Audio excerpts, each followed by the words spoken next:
Hi, welcome to Richard Harris's Herbal Tutorials.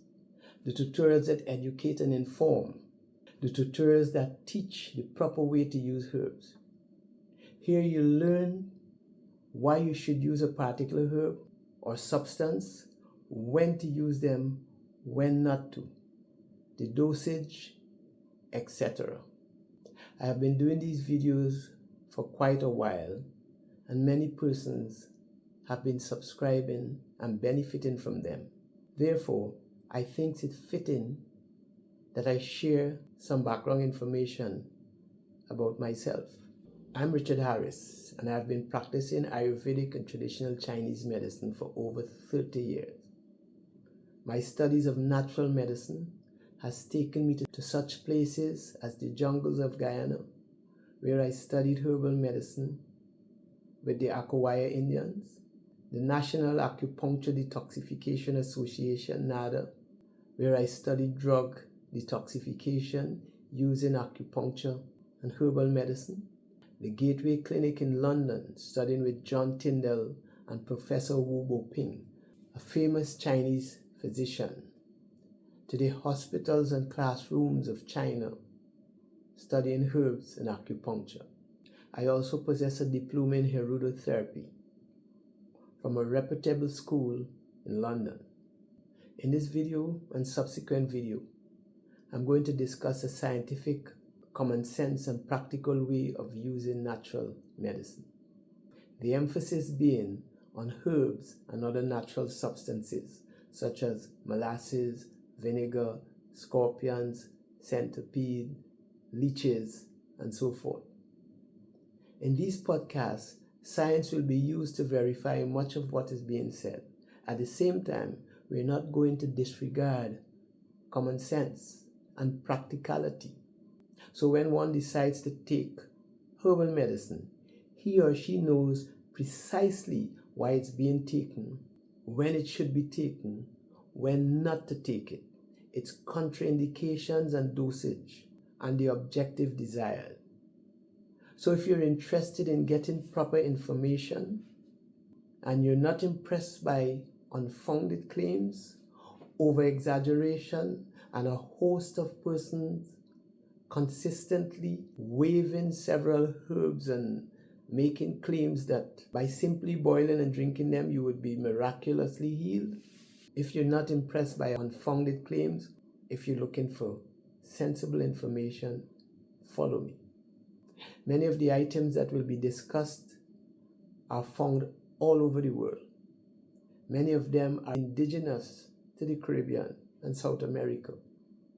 So many of them are well known in the Caribbean. These tutorials are for interested ones the world over, but are mainly done with the Caribbean in mind. I'm a Caribbean man. I live in the Caribbean. Hence the names used are the ones they are mainly known by in the Caribbean.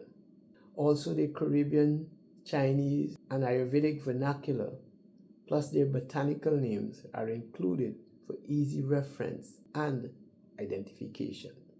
Some of the items discussed are not produced in the Caribbean. However, they are imported and are readily available in supermarkets and in drugstores. A few examples are myrrh, walnut, frankincense. They are now so common, it is as though they are naturalized. Their availability and usefulness made me think it necessary to include them in these podcasts. The direction regarding the uses of these herbs are primarily based on their uses in India and China, mainly because there are sound theoretical bases behind their uses in these countries. Also, they have an unbroken, unparalleled empirical tradition of using herbs and natural substances medicinally for over 3,000 years, during which time they both develop a comprehensive theoretical system to complement the practice. What they have managed to create is a workable medical system based on practical usage, tremendous clinical research, and sound theoretical concept, though hardly understood in the West. This is the reason for this podcast, to make you understand their thinking. The people in the Caribbean can only learn and benefit from the vast reservoir of medical knowledge left behind by the sages of these two ancient but modern systems. I went a step further and include their uses in some African countries, the Americas, and even in the Caribbean, simply because no country, race, or culture has a monopoly on intelligence, common sense, or experience. Thanks for watching, everyone. I sincerely hope you enjoyed this video. See you soon, Jehovah's will, with more such interesting and enlightening videos. If you enjoyed this video, please give it a thumbs up, share, hit the subscribe and notification buttons to be the first to get any new uploads. Ciao, ciao, a presto, bye bye, see you soon.